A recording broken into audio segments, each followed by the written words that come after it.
A democracia é, talvez, a ideia mais reverenciada da modernidade. Ela não é apenas um sistema político, é um símbolo, um ideal, um tipo de promessa quase sagrada de que o poder finalmente pertence ao povo. Mas o que exatamente isso significa? Quando dizemos o governo do povo, do que a gente está falando? Participação, representação, escolha, liberdade ou apenas um ritual periódico onde depositamos votos e esperamos que de algum modo isso faça justiça? A própria palavra democracia nasce da Grécia Antiga, demos, o povo, e kratos, o poder. Mas, desde sua origem, ela carrega uma contradição performática fundamental. Quem é, de fato, o povo? Para pensadores como Platão, a democracia era um sistema perigoso, um regime onde a vontade popular, guiada por paixões e ignorância, inevitavelmente acabaria se degenerando em tirania.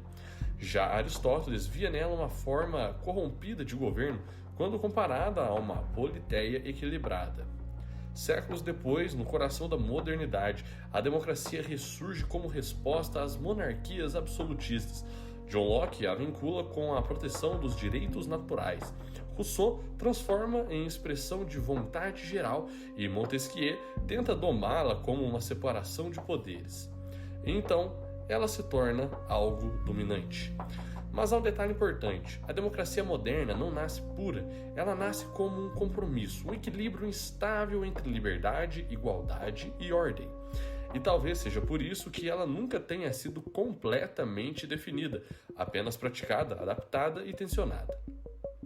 No século XX, ela se consolida como modelo dominante, especialmente após a derrota dos regimes totalitários. Passa a ser tratada não como uma opção política, mas como a única opção legítima. Quase como uma verdade incontestável, quase como um dogma. E é aqui que surge a pergunta que guia esse nosso vídeo. A democracia é, de fato, o melhor sistema possível ou apenas o menos pior? Ela é uma conquista histórica da humanidade ou apenas um mito que aprendemos a aceitar? Pensadores contemporâneos como Hans Hermann Hoppe provocam a chamá-la de o Deus que falhou, argumentando que substituir monarquia por governos temporários, a democracia incentiva uma lógica de curto prazo, onde o poder é explorado e não preservado. Já outros, como Amartya Sen, defende que a democracia vai além de urnas, sendo essencial para evitar catástrofes, garantir direitos e permitir que sociedades se corrijam. Entre a crítica e a defesa, entre o ideal e a prática, a democracia permanece em disputa.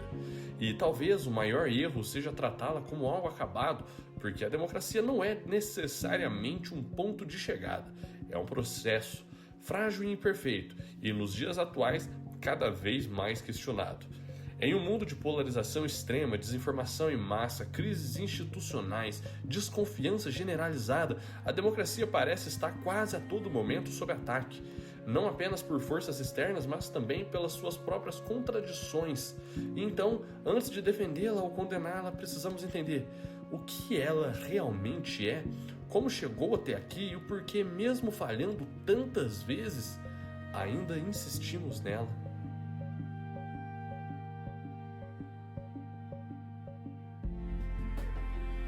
Se a democracia hoje parece onipresente, quase inevitável, sua expansão pelo mundo foi tudo menos simples. Ela não se espalhou como uma ideia pura, ela se espalhou como um conflito, uma adaptação, quase como uma imposição que muitas vezes era vista por muitos como algo distante, uma ilusão. As primeiras experiências modernas surgem entre os séculos 17 e 18, com eventos como a Revolução Gloriosa na Inglaterra e, posteriormente, a independência dos Estados Unidos.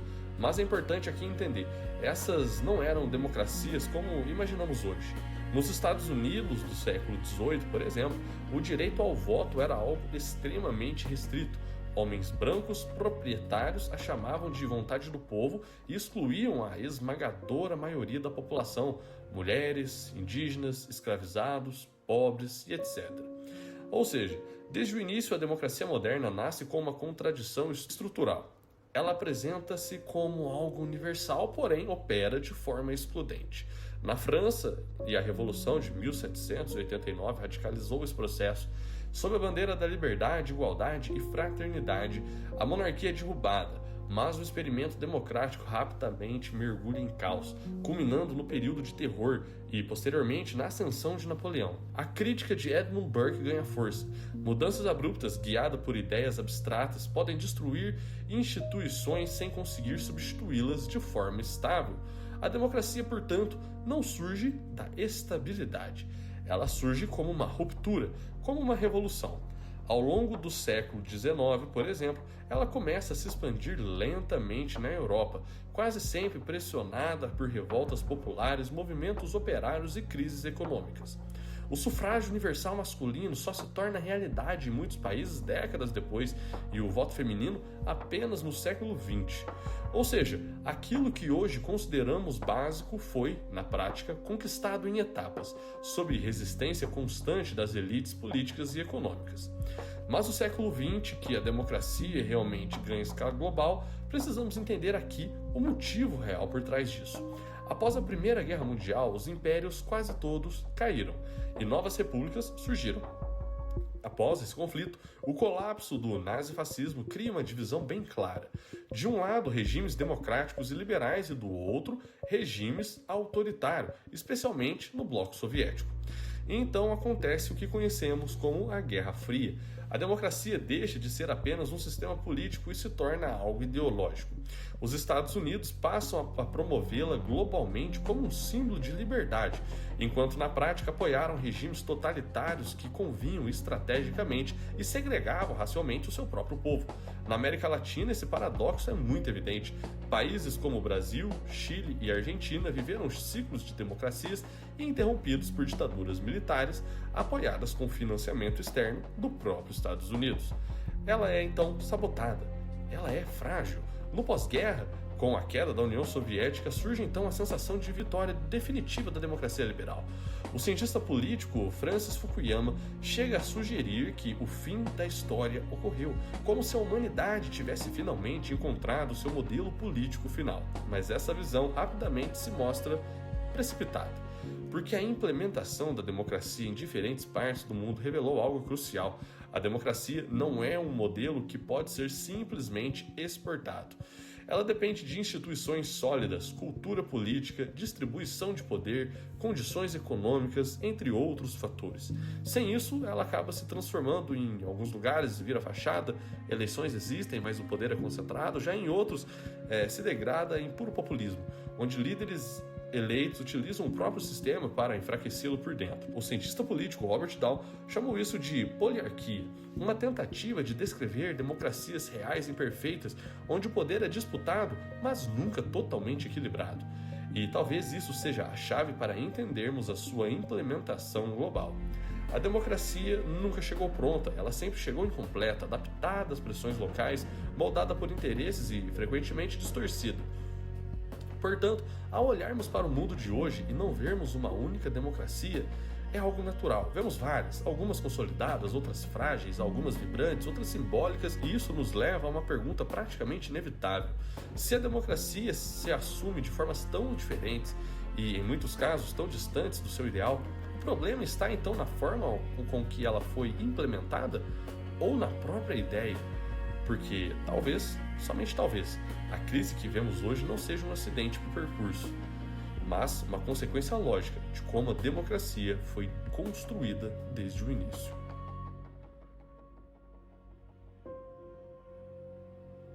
Se a democracia é um sistema, então as suas instituições são aquilo que a mantém viva, ou pelo menos deveriam ser. Parlamentos, tribunais, constituições, imprensa livre, eleições periódicas. Esses são alguns dos pilares que sustentam a promessa democrática. Eles existem para garantir o equilíbrio, limitar o poder e proteger os direitos, impedir que a vontade momentânea da maioria se transforme em uma opressão permanente. Mas o que acontece quando essas instituições deixam de cumprir o seu próprio papel? Quando elas não são destruídas de fora, mas corroídas por dentro? Ao longo das últimas décadas, essa erosão tem se tornado cada vez mais evidente. O problema não é apenas o surgimento de líderes autoritários, não, muito longe disso. É que eles frequentemente chegam ao poder pelas próprias regras da democracia. E uma vez lá dentro, começa um processo lento, quase invisível, de transformação institucional. Não se trata mais de golpes militares clássicos, Trata-se aqui de algo mais sofisticado, algo silencioso e eficaz. O cientista político Steven Levitsky, junto com Daniel Ziblatt, descreve esse fenômeno como a morte gradual das democracias. Não por ruptura, mas por erosão. As regras continuam existindo, as eleições continuam acontecendo, os tribunais continuam operando, mas o espírito democrático acaba desaparecendo. A independência entre os poderes passa a se enfraquecer, o legislativo se torna refém de interesses imediatos ou de coalizões frágeis. O judiciário, pressionado politicamente, perde a sua neutralidade e passa a ser visto como um ator político. E talvez algo ainda mais perigoso, a confiança pública passa a ruir. Sem confiança, nenhuma instituição se sustenta. E sem essa sustentação, algo passa a ficar cada vez mais corrompido. Escândalos de corrupção, promessas não cumpridas, desigualdade crescente e sensação de abandono alimentam uma percepção coletiva de que o sistema não funciona, ou pior, de que talvez ele nunca tenha funcionado para todo mundo. Nesse contexto, a democracia começa a produzir um paradoxo. Ela permite que os seus próprios mecanismos sejam utilizados contra si mesmo. Líderes eleitos passam a questionar eleições, governos legitimados passam a atacar a imprensa.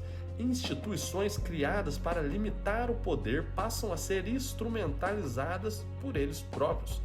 A filósofa Hannah Arendt já alertava para algo semelhante ao analisar os regimes totalitários. O colapso de verdade vem de uma base comum da realidade. Hoje, em plena era digital, esse colapso ganha uma nova dimensão. A desinformação não é mais um efeito colateral, ela se torna uma ferramenta constante. Redes sociais amplificam narrativas, criam bolhas, fragmentam a realidade.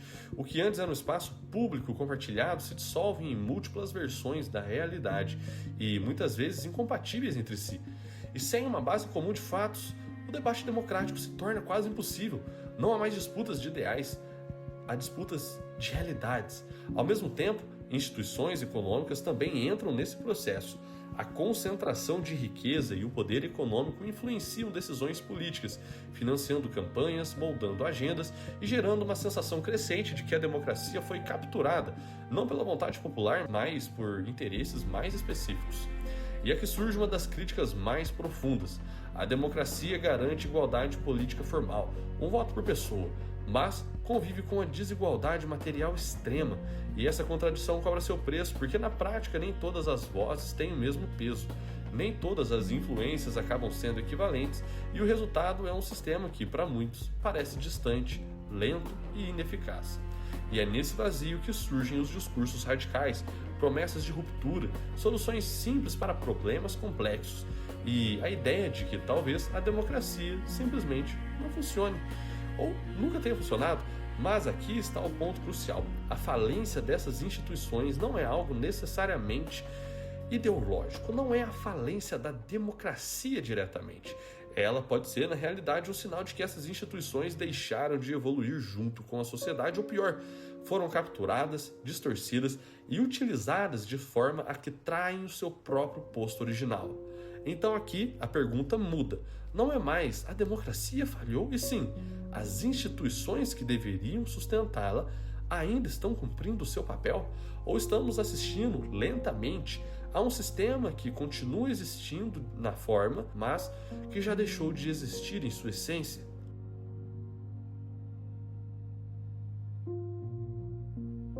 Se hoje a democracia parece em crise, o século XX nos lembra que já esteve à beira de um colapso completo. E não uma vez, mas várias. O período entre as duas guerras mundiais foi talvez o maior teste histórico desse regime. Após a Primeira Guerra Mundial, o mundo não entrou em uma era de estabilidade. Entrou em um campo fértil para o ressentimento, crises econômicas e radicalização política. Repúblicas recém-formadas, como a Alemanha de Weimar, nasceram frágeis, instituições jovens de sociedade polarizadas e economias extremamente devastadas. Era esse o cenário perfeito para um colapso, e foi exatamente o que aconteceu.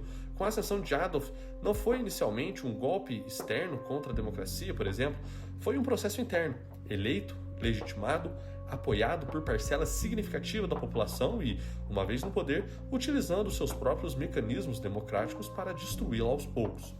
O mesmo padrão pode ser observado, por exemplo, na Itália de Mussolini. A promessa era semelhante: ordem, grandeza nacional, resolução rápida de crises, em troca, liberdade e pluralidade, eventualmente a própria democracia. E esses regimes não surgem do vazio. Eles se alimentam do fracasso percebido nas democracias liberais em responder às crises profundas, como na Grande Depressão de 1929. Quando a democracia parece lenta, ineficaz e distante, o autoritarismo se apresenta como algo eficiente, decisivo e letal. E então vem a Segunda Guerra Mundial. Um conflito que não foi apenas por território, mas por ideologia. De um lado, regimes totalitários que rejeitavam a democracia como algo fraco. De outro, países que, com todas as suas contradições, ainda defendiam uma certa liberdade política. A vitória dos aliados não foi apenas militar, mas simbólica. A democracia ali sobrevivia, mas não saindo intacta, porque logo em seguida da derrota do fascismo, por exemplo, ela encontra um novo confronto, mais longo, mais complexo e mais ambíguo: a Guerra Fria. De um lado, os Estados Unidos e seus aliados defendendo uma democracia liberal e o capitalismo. De outro, a União Soviética propondo um modelo alternativo baseado no socialismo de um único partido e no domínio da classe trabalhadora como a verdadeira liberdade. Aqui, a disputa deixa de ser apenas sobre sistemas políticos, ela se torna uma disputa sobre o futuro da humanidade. E mais uma vez, a democracia é colocada à prova, mas com uma contradição muito mais evidente. Na prática, enquanto defendia liberdade no discurso, o bloco democrático frequentemente apoiava regimes autoritários ao redor do mundo e tinham leis internas que segregavam seu povo, desde que alinhados contra o comunismo. Na prática, essa defesa democrática se torna seletiva, e isso teve consequências profundas. Na América Latina, por exemplo, diversos países viveram ditaduras militares durante esse período. No Brasil, o regime instaurado em 64 surpreendeu os liberais, reprimindo opositores e o governo por quase 2 décadas. Tudo isso em um contexto global onde a democracia era, teoricamente, o valor a ser defendido. Essa ambiguidade enfraqueceu o ideal democrático e expôs algo incômodo. A democracia nem sempre é defendida por si mesma, mas muitas vezes por conveniência. Ainda assim, ao final do século XX, com a queda da União Soviética, a democracia liberal pareceu triunfar. O modelo alternativo socialista colapsou e, por um breve momento, o mundo acreditava que a batalha havia sido vencida totalmente. Mas essa sensação de vitória talvez tenha sido o início de um novo grande problema.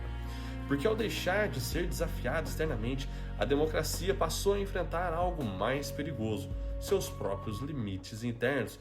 Durante o século XX, algo duro foi ensinado a todos nós: a democracia não é invulnerável. Ela pode ser destruída, manipulada, abandonada, por vezes pode ser trocada voluntariamente, não por ignorância e nem por desespero, mas porque o medo, a crise da incerteza acabam dominando uma sociedade e a liberdade deixa de ser algo de prioridade e passa a ser apenas uma promessa, se tornando praticamente invisível. Isso se torna, de certo modo, irreversível e leva inevitavelmente a um último ponto. Se a democracia já falhou tantas vezes e se já esteve tão próxima de desaparecer, por que ela ainda persiste? O mais importante, será que ela ainda é, apesar de tudo, a melhor opção que temos?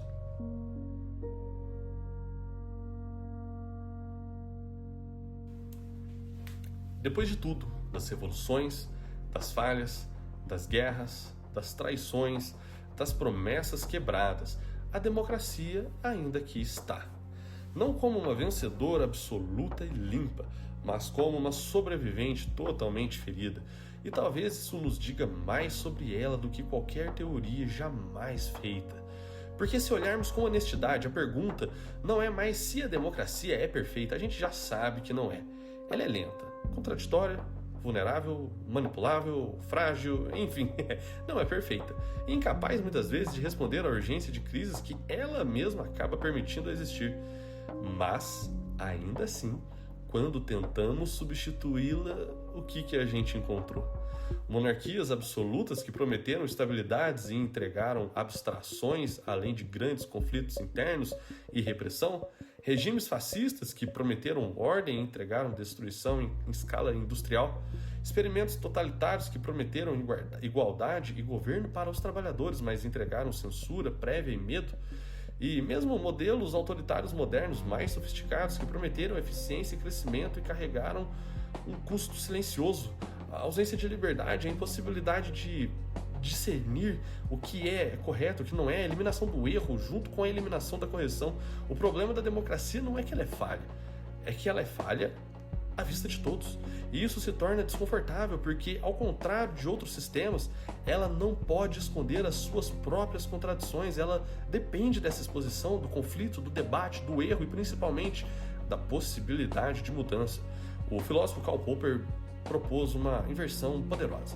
A pergunta não deveria ser quem deve governar, mas sim como podemos organizar instituições de forma com que governantes ruins possam ser removidos sem derramamento de sangue.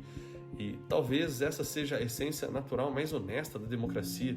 Não a escolha perfeita, não a escolha de correção possível, não a garantia de bons governantes, a capacidade de se livrar dos maus, né?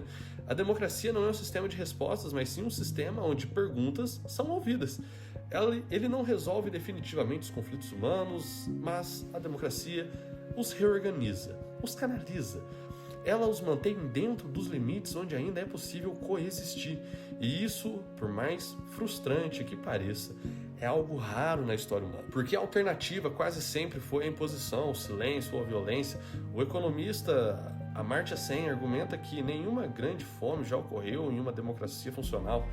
Não porque ela seja extremamente eficiente, mas porque ela é pressionada, obrigada a responder, ela é forçada a ouvir. E isso traz algo fundamental. De certo modo, a democracia não funciona apesar de suas falhas. Ela funciona por causa delas, porque são falhas que permitem crítica, que permitem ajustes, que permitem evolução. São falhas humanas. São falhas que vão ocorrer em todo regime, mas nem todo regime estará disposto a ouvi-las. E há um ponto de ruptura aqui. A democracia exige algo que nenhum outro sistema exige com tanta intensidade: participação, consciência. Ela depende de que cidadãos dispostos a questionar e se informar discordem sem a destruir, e talvez seja aqui que ela mais falhe. Não por culpa exclusiva de suas instituições, mas porque pede demais de uma sociedade que muitas vezes simplesmente não quer, não está preparada, não está interessada, não quer sustentá-la. E então voltamos à provocação inicial. A democracia é um Deus que falhou? Talvez, mas se falhou menos do que todos os outros e, o mais importante, falhou de uma forma que ainda permite ser corrigida, porque no fim de contas a democracia não é um sistema que vai nos salvar, é um sistema que vai nos responsabilizar pelos nossos erros.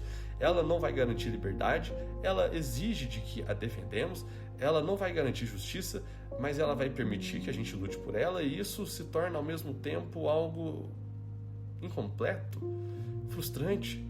Bom, pode ser, mas é absolutamente indispensável, porque quando todas as alternativas foram testadas, quando todos os caminhos foram levados até as suas consequências finais, a democracia não permaneceu por ser perfeita. Ela apenas permaneceu porque ainda é o único sistema onde o futuro não está completamente fechado, e talvez no mundo em que vivemos hoje, isso seja o mais próximo da esperança que a gente consiga chegar. Bom, meu nome é Léo, esse aqui é o Estudos Históricos. Se você gosta desse tipo de vídeo, peço para que você se inscreva nesse canal, deixe sua curtida, seu comentário, é de suma importância para a continuidade do nosso projeto. Do mais é isso, fala sua opinião aí. Para você, a democracia é um Deus que falhou? Bom, a minha já está dita, pode ter falhado, mas falhou menos do que todas as outras. Afinal, no fim de contas, é tudo isso o que realmente importa: quem falha menos, quem cumpre melhor a sua função e quem, no final de contas, ainda deixa algum tipo de abertura para uma mudança. Meu nome é Léo, até a próxima e tchau, tchau.